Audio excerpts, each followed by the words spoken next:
JEE mains daily PYQ series में आज हम डेफिनेट इंटीग्रेशन का एक क्वेश्चन सॉल्व करेंगे। इसमें एक फंक्शन है जो कि 0 से x तक इंटीग्रेट करना है, इस फॉर्म में गिवन है। और बोला गया है कि जो g है, यहां पर आप देख सकते हैं ये g जो है वो क्या है, कॉन्टिन्यूअस ऑड फंक्शन है। तो हमें इस फंक्शन का इंटीग्रेशन करना है। तो देखिए इसमें कॉन्सेप्ट ये है कि अगर आप इवन फंक्शन का इंटीग्रेशन करो तो ऑड फंक्शन मिलेगा, और ऑड फंक्शन का इंटीग्रेशन करोगे तो इवन फंक्शन मिलेगा। ऐसे ही डिफरेंशिएशन में भी कॉन्सेप्ट होता है कि ऑड फंक्शन का डिफरेंशिएशन इवन होता है और इवन फंक्शन का डिफरेंशिएशन ऑड होता है। तो पहला कॉन्सेप्ट तो ये है। तो हम यही सोचेंगे कि कहीं ना कहीं अगर मुझे पता चल जाए कि एफ एक्स जो है वो इवन है या ऑड है, तो यहां पर मैं इस क्वेश्चन को इजीली सॉल्व कर पाऊंगा। क्योंकि देखिए यहां पर -a से a तक लिमिट है, और मुझे -a से a तक जब भी लिमिट दी होती है क्वेश्चन में, तो मैं हमेशा क्या किस बारे में सोचता हूँ, इवन और ऑड बिहेवियर ऑफ फंक्शन के बारे में सोचता हूँ। अगर फंक्शन ऑड हो गया तो डायरेक्ट इंटीग्रेशन 0 हो जाता है। तो मेरा पहला काम यही होना चाहिए कि पहले ये फाइंड कर लूं कि एफ एक्स ऑड या इवन है या नहीं। तो मैंने क्या किया, जी टी जो है, जी टी तो ऑड फंक्शन है। तो ऑड फंक्शन की क्या प्रॉपर्टी होती है, जी ऑफ माइनस टी जो है माइनस ऑफ जी टी। इसी तरीके से मैंने ये जो फंक्शन है इसको एच ऑफ टी मान लिया, और एच ऑफ माइनस टी निकाला, तो minus of H of T निकला। इसका मतलब ये हुआ कि ये भी एक ऑड फंक्शन है, ये भी ऑड और ये भी ऑड। और अगर दो ऑड फंक्शन का अगर आप मल्टीप्लाई करेंगे तो आपको इवन फंक्शन मिलेगा। मैंने यहाँ पे प्रॉपरली डिटेल में बताया बताया हुआ है, आप इसको विजिट कर सकते हैं, देख सकते हैं, है ना। तो ये आ गया इवन फंक्शन। तो यानी कि इवन फंक्शन का आप कर रहे हो इंटीग्रेशन। जब इवन फंक्शन का इंटीग्रेशन किया जाता है तो आता है ऑड फंक्शन, है ना। और हमें इस एक्सप्रेशन का निकालना है इंटीग्रेशन। तो मैंने क्या कर दिया, इस इंटीग्रेशन को अलग अलग कर दिया। यानी कि एफ एक्स को अलग कर दिया और x square cos x upon 1 + e⁻x को अलग से लिख दिया। अब हमें पता चल चुका है कि एफ एक्स जो है वो ऑड फंक्शन है। तो फिर एफ एक्स का इंटीग्रेशन -π/2 से π/2 में क्या हो जाएगा, 0 हो जाएगा। क्यों 0 हो जाएगा, क्योंकि प्रॉपर्टी होती है कि ऑड फंक्शन का अगर आप -a से a के बीच में इंटीग्रेशन करो, यू विल गेट 0। अब हमारे पास केवल ये फंक्शन बचा। अब हम इसके इंटीग्रेशन के बारे में सोचेंगे, है ना। अब मैंने यहाँ पे अप्लाई किंग लिखा हुआ है। अब किंग क्या होता है मैं बताऊंगा अभी।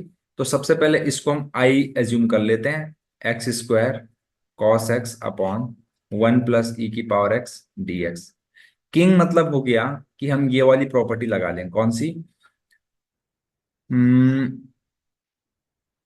एफ एक्स डी एक्स को हम F of A plus B minus X लिख लें, है ना। अगर लिमिट ए से बी तक है तो सही है। आई थिंक आपको समझ में आ गया होगा, इसी को किंग प्रॉपर्टी बोलते हैं।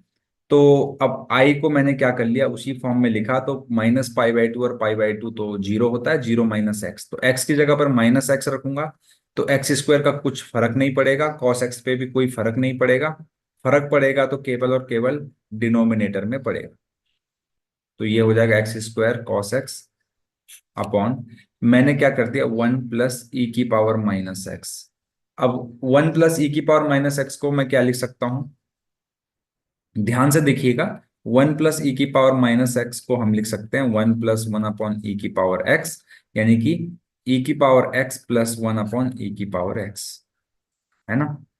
इसकी जगह पर मैं ये लिख सकता हूं, और e⁻x जो है वो चला जाएगा ऊपर न्यूमरेटर में। तो अल्टीमेटली मुझे क्या मिला, I is equal to e⁻x X square cos X dx upon 1 + e⁻x। Assume it as a second equation, और इसको हमने इक्वेशन नंबर 1 मान लिया। दोनों को ऐड कर लेंगे, दोनों को ऐड करेंगे, ऐड 1 and 2, तो आपको मिलेगा 2 टाइम्स आई, है ना। ऑब्वियसली -π/2 से π/2 ही रहेगी लिमिट, -π/2 से π/2।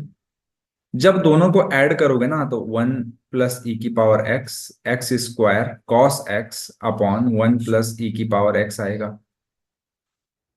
ये दोनों हो जाएंगे कैंसिल, एंड आपको मिलेगा 2i = -π/2 से π/2 X square cos X dx। और ये जो दिख रहा है आपको, ये इवन फंक्शन है। इवन फंक्शन है तो प्रॉपर्टी होती है, नैनो प्रॉपर्टी, कि -a से a तक लिखा गया है तो उसको आप 2 टाइम्स 0 से a तक लिख सकते हो। तो a यहाँ पर π/2 है, x square cos X dx ऐसा लिख लिया। तो 2i हुआ तो 2 से 2 कैंसिल हो जाएगा।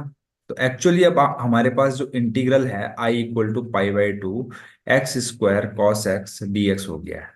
अब ये बहुत इजीली सॉल्व हो जाएगा यूजिंग बाई पार्ट्स। तो बाई पार्ट्स की मैं आपको एक डायरेक्टली शॉर्ट ट्रिक बताऊंगा यहाँ पर, है ना। आप बाई पार्ट्स लगा लेना। मैं क्या करूंगा देखिए, इसको फर्स्ट मानूंगा, इसको सेकंड मानूंगा। और ये ट्रिक तभी अप्लाई होगी जब एक एल्जेब्रिक फंक्शन होगा जिसका डिफरेंशिएशन कुछ टाइम बाद जीरो हो जाएगा। जैसे एक्स स्क्वायर है, इसका डिफरेंशिएट करते रहो आप, एक टाइम बाद जीरो हो जाएगा। तो तभी एप्लीकेबल होगा। अगर एक एल्जेब्रिक है और एक ट्रिग्नोमेट्रिक है, एक एल्जेब्रिक है एक एक्सपोनेंशियल है, तभी ये ट्रिक काम करेगी। तो कैसे ट्रिक काम करेगी देखिए, एक्स स्क्वायर लिखिए, कॉस एक्स का इंटीग्रेशन जो होता है वो साइन एक्स होता है, माइनस साइन लगाइए, एक्स स्क्वायर को इसको डिफ्रेंशिएट करो 2x, इसको इंटीग्रेट करो माइनस कॉस एक्स, है ना। नेक्स्ट स्टेप में प्लस लिखिए, 2x को 2x को है 2x को डिफ्रेंशिएट करेंगे तो 2 आएगा, और माइनस कॉस एक्स को डिफ्रेंशिएट करेंगे तो माइनस साइन एक्स आएगा। बस इस पे लिमिट लगा दीजिए, और बाई पार्ट से करोगे तो सेम ही रिजल्ट आपको मिलेगा। तो आपको घबराने की जरूरत नहीं है। तो देखिए यहां पर एक्सप्रेशन कुछ बन गया, x square sine x plus 2x cos x -2 sin x, 0 से π/2, है ना। बस π/2 रख लीजिए, π² / 4 साइन π/2 1 होगा, ये भी 1 होगा, ये 0 हो जाएगा। तो इसका मतलब -2, और 0 रखेंगे तो साइन 0 0 होता है, तो ये वाली टर्म और ये वाली टर्म तो 0 हो गई। यहाँ पर x की जगह पर 0 रखोगे तो पूरा 0 हो जाएगा। तो हमारे पास इंटीग्रल का वैल्यू आ गया π² / 4 -2। क्वेश्चन में चलेंगे तो देखिए आप ध्यान से देखिएगा। तो यहां पर अल्फा की जगह पर हम क्या रख सकते हैं, इसको हम π/2 का होल स्क्वायर -2 बोल सकते हैं। तो ये अल्फा की जगह पर आ गया 2, है ना, ये अल्फा। तो जब हम कंपेयर करेंगे दोनों को तो अल्फा की वैल्यू जो है हमें मिल जाएगी 2। आई थिंक आपको ये सॉल्यूशन काफी अच्छा लगा होगा। अगर आपको सॉल्यूशन वाकई हेल्पफुल लगा तो चैनल को लाइक शेयर और सब्सक्राइब करना बिल्कुल ना भूलें। Thank you very much.